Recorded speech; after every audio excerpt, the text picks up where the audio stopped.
Hello and welcome back to the official Scottish Rugby Podcast together with the Royal Bank of Scotland. On this week's podcast, Mossy and Al sit down with former Scotland star Glenn Metcalfe. Right, we're now absolutely delighted to be joined by a player I have played alongside for a good number of years, somebody I hugely respected, and a Glasgow great, a Scotland great. It's Glenn Metcalfe. How are you, Snowy? Hey, Chris, Mossy, great to speak to you, mate, and thanks for that introduction. Yeah, it's likewise awesome to have played with you as well, and looking forward to catching up with you for the next wee while.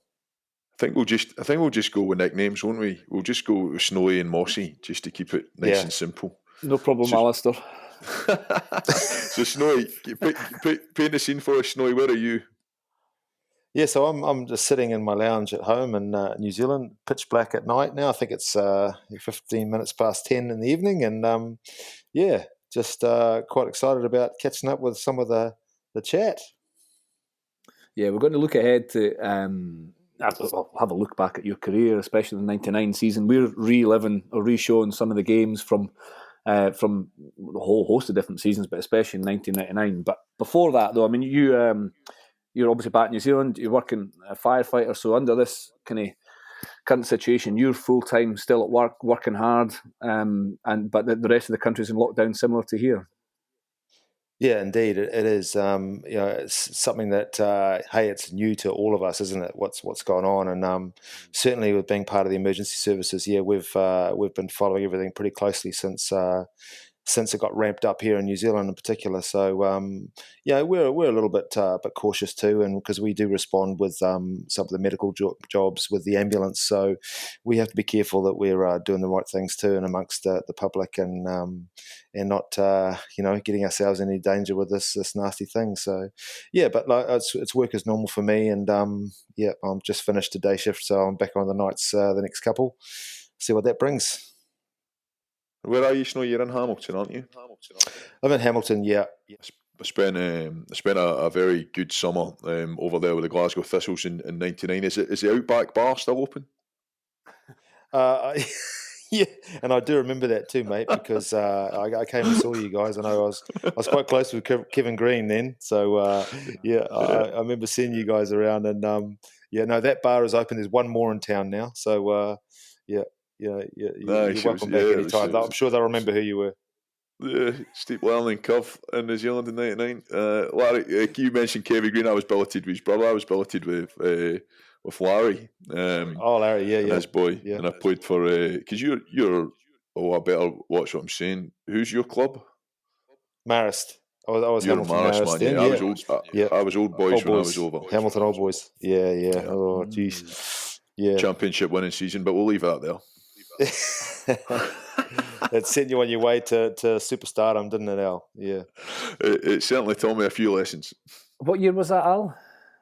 It was 1999, 2000 maybe, actually. When it was the year I was first year at university, and went over with the Glasgow Thistles. I was over in New Zealand the year before as well. We went over with the Scottish schoolboys and youth combined, and we did a tour from Auckland right down to Dunedin, playing various games, and then we played a game against the Colts.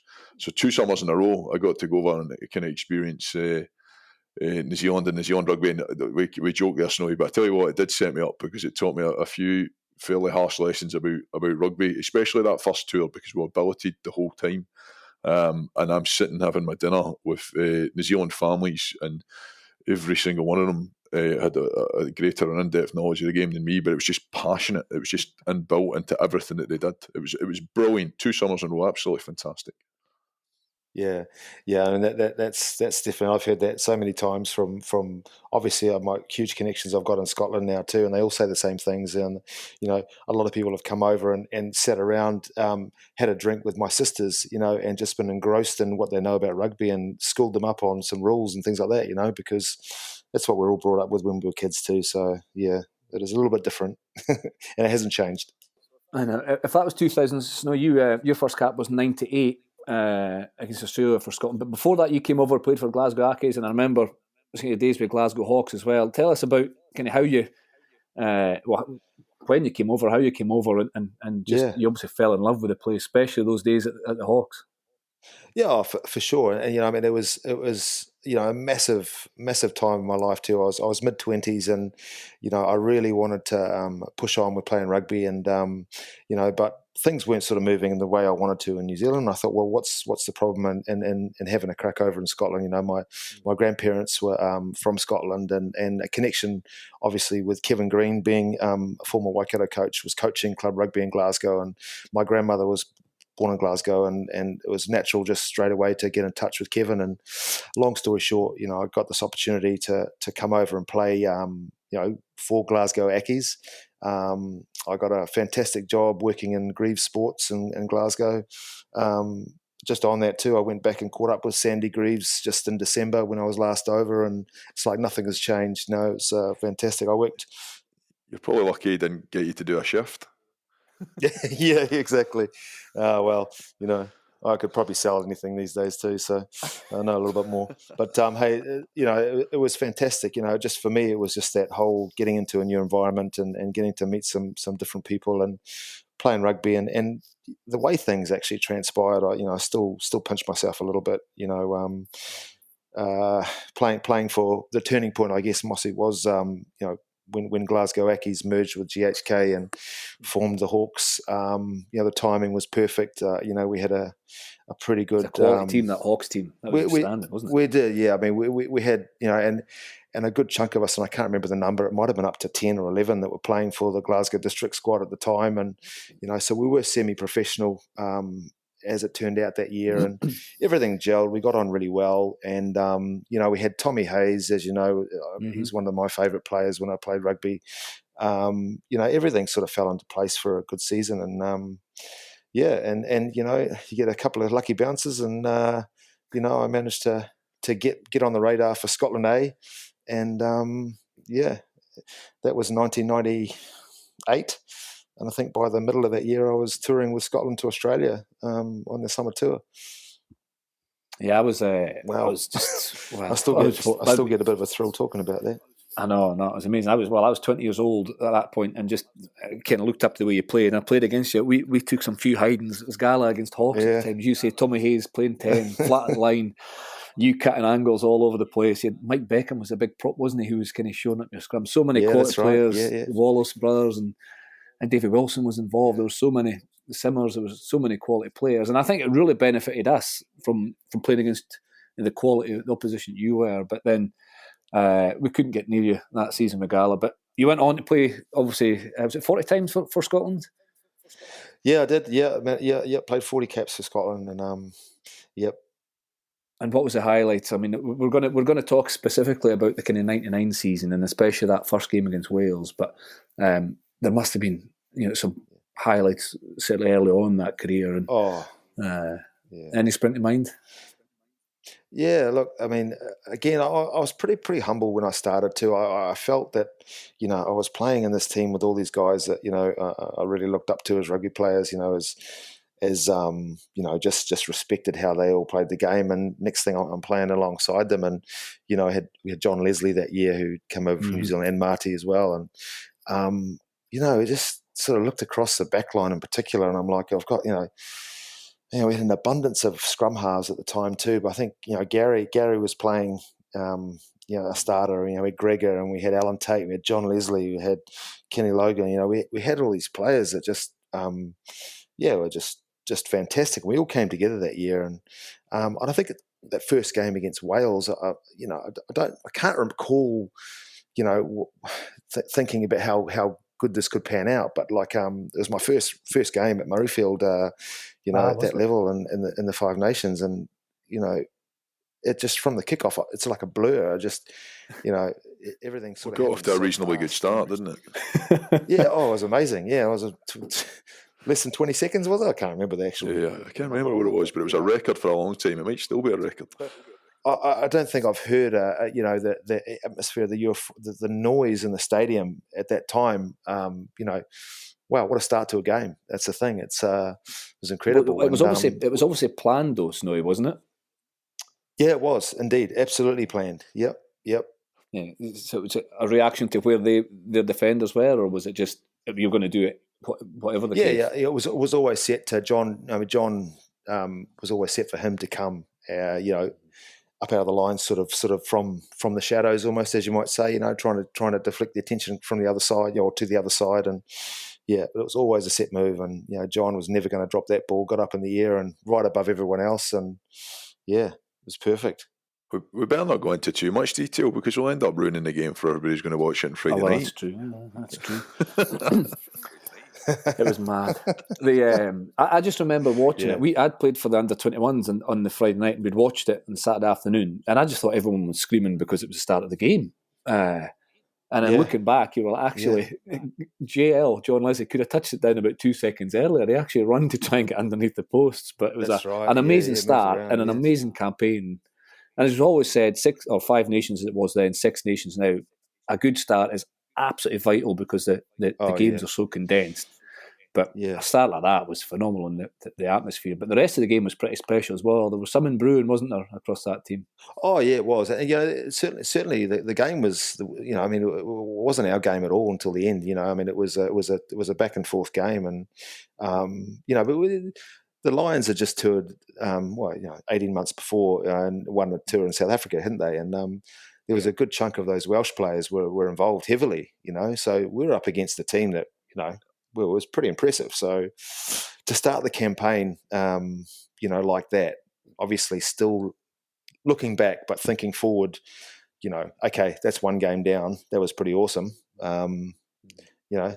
Sorry, Sinead, I was going to say, can you remember the build up to it? Can you remember how far out did you guys come together? Was there a real momentum that you felt internally going into that game, or was that game and that result really the springboard to the rest of that championship? You know what? It's a wee while ago, Al.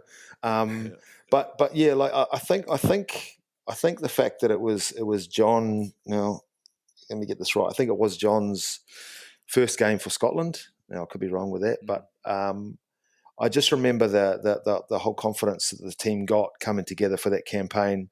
John was huge. He was huge in the organisation, certainly through our backs. And I just think we I'm not sure the build up. How I look back, I never thought we were overconfident by any stretch of the imagination. But we had a good feeling from the start. I will say that. It was definitely a good buzz around the team, the squad. And this is more of a fan question, because the one thing, whenever your name's mentioned, and we've been lucky enough to share a couple of beers on a few occasions, but whenever somebody says Glenn Metcalfe to me, I instantly think white boots. Was that the first game that the white boots came out? Oh. No, I don't think it was actually, mate. But you're right. I mean, I got some good and bad press for that. Did you not get some press suggesting that if you didn't wear white boots, you wouldn't fall over because you'd slipped at some stage? I did get that. That was something quite funny too. But I like to think too that I actually I paved the way for all you new age players to wear all the different coloured boots you wanted to wear. Pink, brown, blue, black, whatever you like. Black was never in after me. It was any other colour you like. So I took the flack from a lot of people for that. I remember. I remember it specifically. I'm going to sound like a rugby geek, but I actually think it was the first white boots outed in. I think it was about 2003 when we played down in Wales. I think it was a World Cup warm-up game, and you're right about the criticism about slipping. And I remember a certain journalist asking, "Do these boots have studs?" And you're like, "Yeah, they're exactly the same as black ones. They're just a different colour." Do you really think we would play without studs? But your memories of the 99 campaign as well, because obviously there's a defeat in England, but then won the rest and came out on top of the championship. Obviously the final game in France was something really special, as a team, personally for you as well. But would that be the highest point of that glorious season? Oh, absolutely. For me, I think it was definitely one of the most memorable and proudest sort of moments too, because we didn't know we'd won the championship. Obviously, we had this win over France that no one really expected us to do, and then the talk was still on England. Well, England are going to win against Wales tomorrow, and they'll win the Grand Slam. So what we do in Paris was awesome for us. But I think at the time there was no thought about winning a championship, because although, and it was one of the saddest days almost, how we got so close to beating England a couple of weeks before, when he lost by 2 or 3 points. It was there for us, and we didn't snatch it. And I think that's where we felt, we've really got a game. And I don't think we ever went out against France thinking they're going to run over us. That's for sure. We were going to give them a good go, but the win and the way the day panned out was the most beautiful day you could get. And to hear a French crowd start cheering for us and clapping for us and whistling against their own team, incredible. Was I've never to this day I can hear it in my head now. It's a special moment. And that I would say that kind of typified the way you played and the type of player you were that game. I mean, just we were, again, we'd played with the under-21s on the Friday night, so we were at the ground behind the posts. You were kind of playing away from us in the first half, and some of the lines and some of the speed of ball and the tempo. I mean, as the game changes through the eras, I don't care what era it was, if Scotland play like that, they're effective against anyone. 100%. Yeah, we just, it sort of seemed to be that, and there's been a lot of talk about, the dynamic between Gregor and John Leslie and Alan Tate that year. It was like they all had strengths that we played to at exactly the right time as well. Sort of John took the pressure off Gregor a lot, I think, at the time, with his ability, to read the game really well. So Gregor was able to play his natural game, and he was untouchable at times.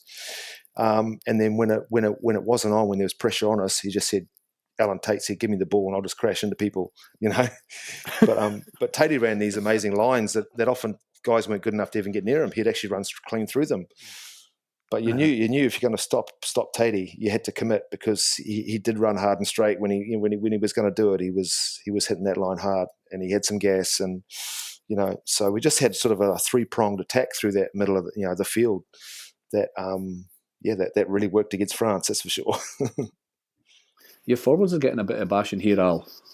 I see it's the backs that are scoring all the points and creating all the mayhem. Backs are scoring all the points. Although I'm sure anybody who's watching the game on Friday night will see a certain Scott Murray step up for a dot.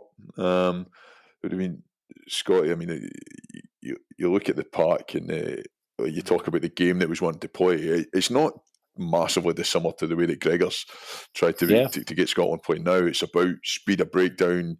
I mean, I'm not sure in those days he would have been talking about the details, Snowy, of like getting the ball off the ground in under 2 seconds or 2.5 seconds, but it was about playing fast, aggressive rugby. And the only way that could be done was if the pack, at that stage it was probably less structured as far as who was going to the breakdown, but it was about making sure that ball was quick and clean to get up and away for you boys to play. Yeah, 100%. It is. It's you got to have the ball. You got to have the ball, and the quicker you have it, the more time you got in your hands, the better off you're going to be. So, yeah, it's like we're not reinventing the wheel every time. Maybe we're trying to strive to play a game that we is the right game to beat that the opposition on any given day. And but the basics have got to be done well. But like that speed of ball is crucial, and taking those opportunities when they come is critical to you getting ahead in the game. And are you watching a lot of what Scotland are doing at the moment and chatting to Gregor a wee bit? Oh. Yeah, I do, and we had lots of good chats just in December too. Unfortunately, I'm not one of those players. I love watching the game without knowing the score. So the games are all really early in the morning too, and sometimes I've watched them. I don't really get into them so much when they're recorded, when I know the result. But I certainly follow it, incredibly passionately when I, see and hear Scotland play. It's incredible. But I still, kind of feel like I'm there, Mm-hmm.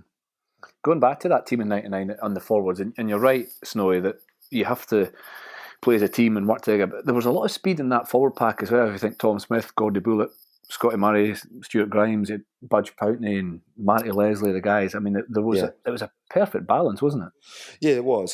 Physically, we probably weren't as big as some of the teams we're playing, but with that, that's a sacrifice for a bit more mobility too, I guess.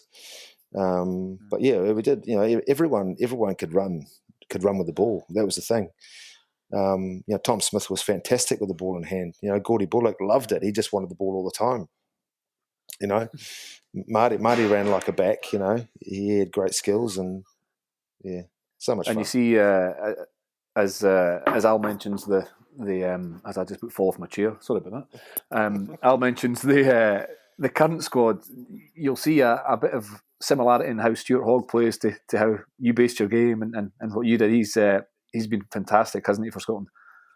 Oh, I think he's the next level compared to what I was like. But you know, I mean, he's a talent, 100%. You look at the guy; he's physically, you know, looks so dynamic, so quick, and a huge boot. You know, which, as you know, Mossy, that wasn't one of my strengths, kicking a rugby ball. But is it respected in New Zealand with the commentators and the press and I suppose the rugby public? Do they value him as much as he's valued here? Do you think? Oh yeah, you know, I'm really disappointed that Scotland haven't been able to come out here and actually tour New Zealand. You know, I mean, it hasn't happened since I stopped playing. So, you know, I would guarantee it 100% if they watched Stuart Hogg in person out in New Zealand doing what he does, they would be a huge fan because you know he is, and he's the sort of player that people want to go and watch. You know, I mean, may sound like a super fan, but you know, but that's. There's not many guys around in the world that sort of you sort of hold your breath when they get the ball, you know, and he's one of them, you know. I think, Mosh, you mentioned the back line, and I mean, as you say, there was some phenomenal forwards. Scott Murray, Stuart Grimes in the second row, Tom Smith, who went on and did so many great things. But that back line that was around in that kind of late 90s, and when you compare it now, this isn't doing any disrespect, Mossy, to anybody over the piece, but compare it to some of the players, there's a lot of similarities in certain positions, and you probably look at Gregor and Finn Russell, Gregor and Adam Hastings, the way they play the game as well, Snowy and Hoggy at the back. The one interesting was that you had Kenny Logan kicking all the goals in '99 as well. I mean, how for you, Snowy, when he was lining the ball up, reasonably confident he was going to get them? I know where you're going with this. Oh yeah. No, look, Kenny's the first one to say, you know, that the big screen in front of him used to be his curse, you know, because he'd be looking at himself as he's lining up the kick. So, you know, that's got to put you off, doesn't it? Just you seeing that chin. That was a. Yeah. that was Sorry, what Kenny. happened in France, wasn't it? I know. I think that's. But Kenny admitted it to you, didn't he? He said, he did. I missed that one because I was. I think it was a little bit under duress from Alan Tate. Actually, Tatey wasn't too happy about that one being missed. But yeah, poor old Kenny, he copped a little bit. But you know, he's a good man; he could take it as well. So now going back to the final game or the final day, like you talked about the win over in Paris, and it was massive, but you weren't overly confident. What did you guys do? How did you watch that Wales-England game? So I was actually flying back to New Zealand to get married the next week. And so I was petrified about missing my flight. So I actually didn't even go out in Paris. I stayed in my room and I made sure I was ready to leave at about 5 a.m. to get to the airport. So, but the connection that I had from Paris, I had to get early in the morning, but my flight out to New Zealand wasn't till late in the afternoon. So I had all day in the airport. So I had nothing to do, and there was no TV screens, you know, to watch the game at that time, way back then. And Andy Reid was flying back from Paris, and he lives about 10 minutes from Heathrow. Long story short, he said, "Come back to my place and we'll watch the game." So we went back to Andy's place to watch the Wales England game. And Andy ended up watching half the game, then going for a walk with his dog and his lovely wife in the park. And I was watching the game by myself.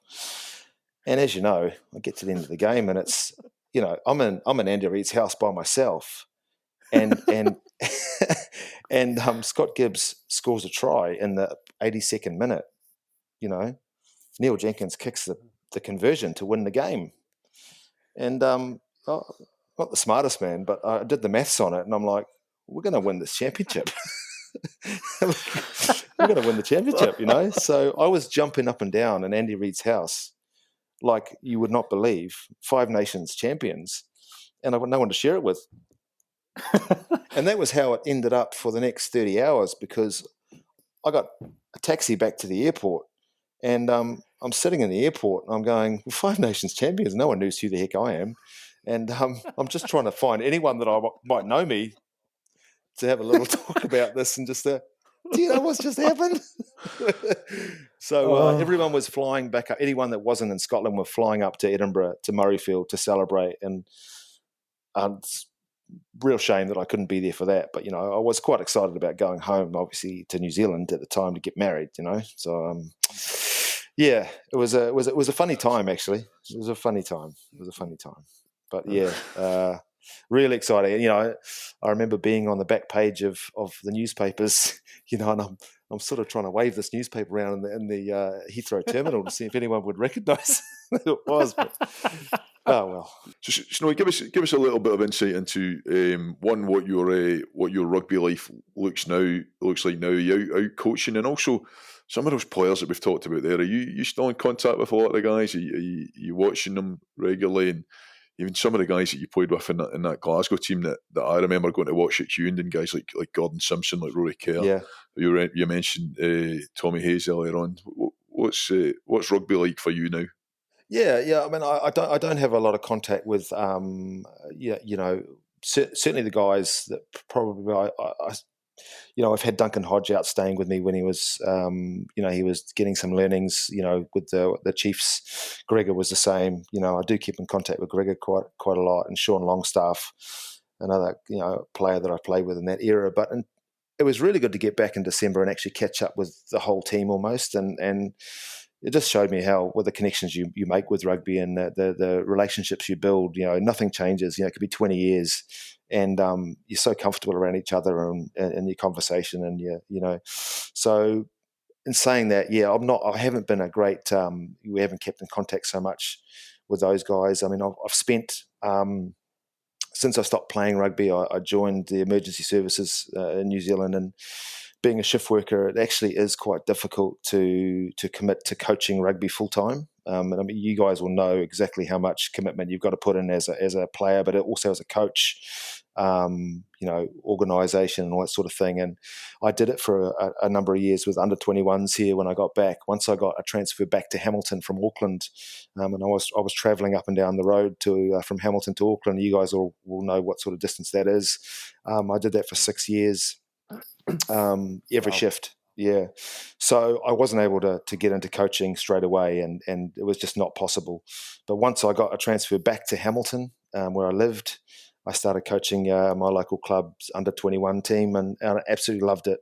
And I did that for 3 years, with a stint with the seniors for probably a full year and a couple of half years, just fitting in with the rugby, but fitting in with work. But it wasn't something I was able to commit to 100%, and that I couldn't really do that. It didn't work for me. And as much as I loved it, I've sort of been more of an avid fan now, just watching games from the sideline and turning up when I can. And yeah.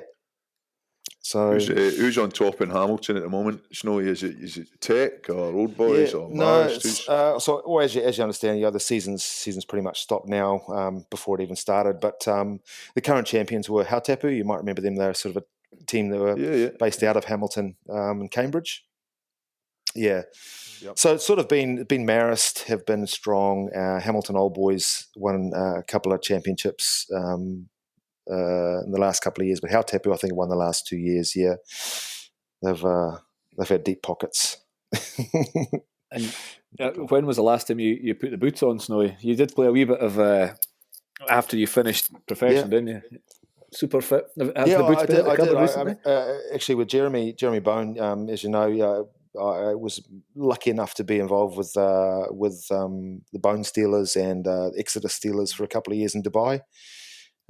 Did you play them, Mossy and Al? Would you have been involved there? No. Playing the tens? No, I've never. No. No, so that was Mossy fun. and I have got the same opinion. We it's not a sight you'd want to see. Yeah, although it was fun. I mean, it was a great catch up for me, catching up with guys that I played with, and that's the reason why I did it. As much as it was fun getting out running around, it was just cool to be back with those guys and having a laugh again and trying to remember how good we used to be. There was a big contingent. A lot of those guys are maybe back in New Zealand now, because over that period there was a lot of guys. You mentioned Tommy Hayes, Eugene Martin, and Eugene was Tech, wasn't he? In Yes, Hamilton. he was. Yeah. Good knowledge. Badger, Good knowledge, Gordon mate. Simpson, an awful lot of guys that came over and New Zealand born and bred, but came over and applied their trade in Scotland. Some like yourself going on and getting that national honours. But is there many of the guys back in around? Is Eugene back in Hamilton? No, I think Eugene's still. He may be in England somewhere or in Scotland. Yeah, I haven't seen Eugene for a while, a long time. But yeah, and Gordon's in Auckland. Badger's up in Auckland, and I sort of had a little bit to do with his brother, who was a firefighter, who is a firefighter in Auckland. So yeah, but the guys, I'm 50 years old, Al, in 2 weeks. So there you go. That shows you. It. Wow. Sorry. It's rolling on the time. And you actually, I mean, you mentioned that you were right there at the very beginning, of the kind of transition between the amateur and into the professional rugby. And we've talked about some of the on-field stuff and some of the characters, but it's a different era, and we should say that. But it'd be fair to say that you guys enjoyed yourself as well. You enjoyed your rugby both on the field and away from it. Oh yeah, absolutely. It's that was what the game was built on. Growing up for me, and it's a little bit different. I mean, for the new guys now, obviously, it's an out and out career path, and it's an opportunity to set your life up, and play in the game you love. And we did it. No way it was any different. Everyone who plays rugby loves the game and they love to do it. But we did get we got the opportunity to get a foot in both pools, so to speak. And but the camaraderie you get from the game, whether I think you're a amateur or professional, either or, I think is the same. You build these great relationships. But yeah, there's no doubt we had some funny stories back in the day as well. And it was great memories looking back. And yeah, and do you like where the game's going?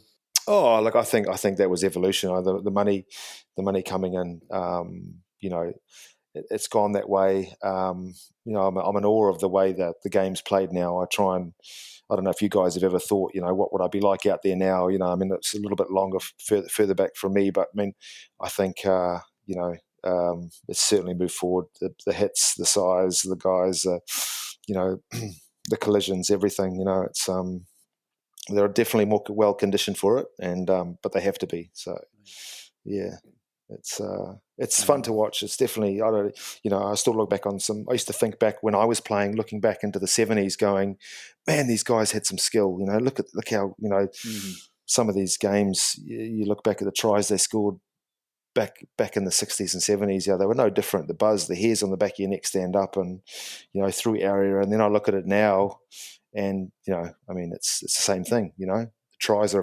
fantastic. It's amazing. The athleticism's there. It's maybe just up a fair few notches. Glenn, it's been absolutely brilliant to speak to you. A few technical issues for anybody that's wondering where Jamie is. We've had a few issues, but we've managed to get all the way to New Zealand, but we can't get to Edinburgh.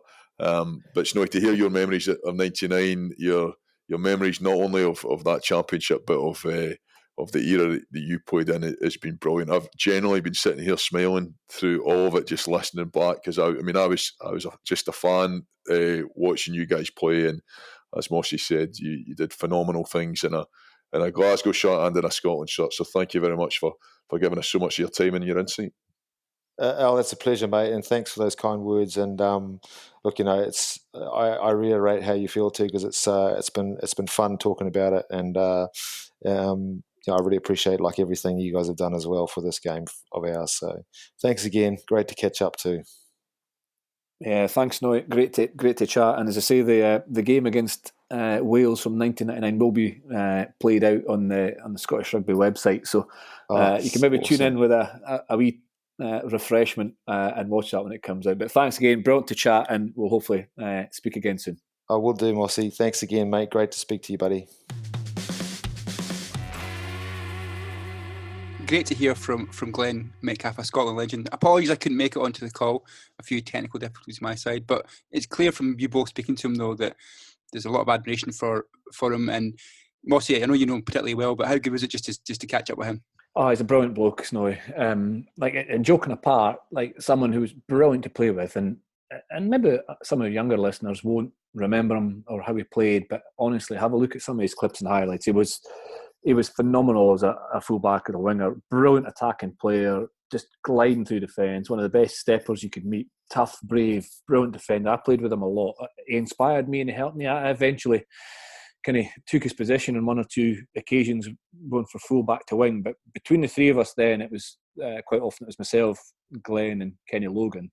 And Ian McGeechan was a coach at the time, and he just said, listen, you're three fullbacks, go and roam the field, play as you like. And it was some of my favourite memories of playing for Scotland in the kind of 12 or 13 years I played was playing in that back three where it was free rein. And Snowy was absolutely brilliant. Such a help as well for someone who I was ultimately could have seen me as a threat in some ways, but absolutely brilliant. I shared with them the night before my first cap. They helped me through the whole thing. I actually borrowed his shoulder pads to play in the game because I never had any. There were shoulder pads in those days. Brilliant bloke, and you can hear just how infectious a personality is, and it's great to touch base with him now. I think as well, Al, you look at his career, he came into the Scotland setup relatively late. 28 years old was his first cap for Scotland. So, that in itself is an interesting part to his career, isn't it? Yeah, he had a different journey. Mossy and I speak about this time to time. Like, not everybody comes through the same journey to enter into international rugby, and his was different, and he came over to Scotland a bit late. But a guy like that comes over, it's as much as anything when you're a player, it's about who they are and the way they conduct themselves in and around that team. And like, I wasn't lucky enough to play with him, but I've got to know him a little bit afterwards. And everything he did enhanced the teams he was playing for, and that includes the national team. For me, I don't know if it was the age I was at or the style of player he was, but he was so exciting. He was one of the first guys that really cut through, and it was probably because I was at that age where I was taking more in. I was going to watch a lot more games, but he was a player that you turned up to watch. Now, I joked about the white boots, but generally remember that. Like, generally remember this fullback, Snowy wearing the white boots, and does that make him faster, or does it? And all the kind of stuff that was kicking around the media, whether he's got studs in the bottom of him or not, Mossy. But yeah, just a terrific guy, a great rugby guy, and he was brilliant in that Scotland jersey. He really was. They had so many quality games. The Glasgow as well. I mean, his form in Glasgow Hawks when I think they won the title, they won the cup as well. We spoke about it with him. He was just kind of groundbreaking. But if you were to pick some of his games, if you don't know him or you want to look at the Scotland-France game from 1999, the final game we spoke about in Paris, and then from a defensive point of view, he had 2 tackles in the 2003 crucial game for Scotland against Fiji, the World Cup 2003. 2 world-class tackles, corner flagging, and they were both on Rupini Buka, who was the hot property. No one else in the world could tackle him, and he kept us. Tom Smith scored with almost the final play of the game. I had to kick the conversion to win, but what kept us in that World Cup was Snowy's 2 tackles. They were just absolutely brilliant. Yeah, they're on YouTube. You should definitely check them out because they are world class, Mossy. And you mentioned 1999. Our featured game this Friday night will be the Scotland versus Wales game in the 1999 Five Nations Championship, in which Snowy Glenn Metcalfe features. So yeah, that'll be our game. So watch that. It's a phenomenal game with so many amazing bits of play.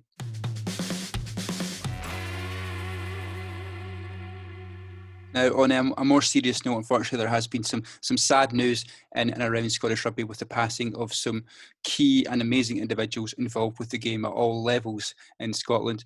Mossy, Al, never easy to talk about these kind of things, but some key individuals have passed away, haven't they?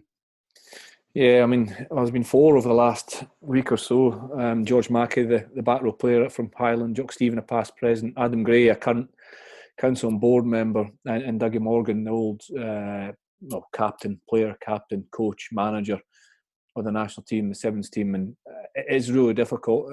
I knew most of these guys. I knew Dougie Morgan, Adam Gray very well. Dougie Morgan was, for me, the team manager when I came in. I hadn't played for Scotland whilst he was coach, but he was team manager from 2000 until 2003. A manager with the sevens I played under as well, and everything you read in the wonderful obituary that was written was so accurate in terms of just fiercely competitive, but a brilliant person. The team manager that would would dominate the pool table and the table tennis table. And even though he was a lot older than the players at the time, Dougie wouldn't give up his spot on the pool table or the table tennis table. But fiercely competitive, brilliant person, and we sadly missed. And you know, the qualities that these people have should never be underestimated. And you know, Adam Gray as well, Al. You'll know Adam reasonably well through your involvement in Scottish Rugby. Another real shock and saddened to have someone so active. My memories of Adam go right back to playing club rugby for Gala against Stewartry in the Cup quarter-final, I think it was in 1999. He was aligned to Stewartry at the time, and every time from then until recently at the French game was the last time I saw him, he kept reminding me how many mistakes I'd made that day playing for Gala. But a lovely man, and I say he'll be sadly missed as well. Absolutely, and a man who did the vast majority of things with a smile on his face as well. He always very approachable. Like when I finished the game, much like you, Chris, you kind of transitioned into a different world. He was always a guy that was there to lend a hand, and I think that was probably the biggest thing with Adam was the influence he had on some of our players as well, and his ability to guide people through.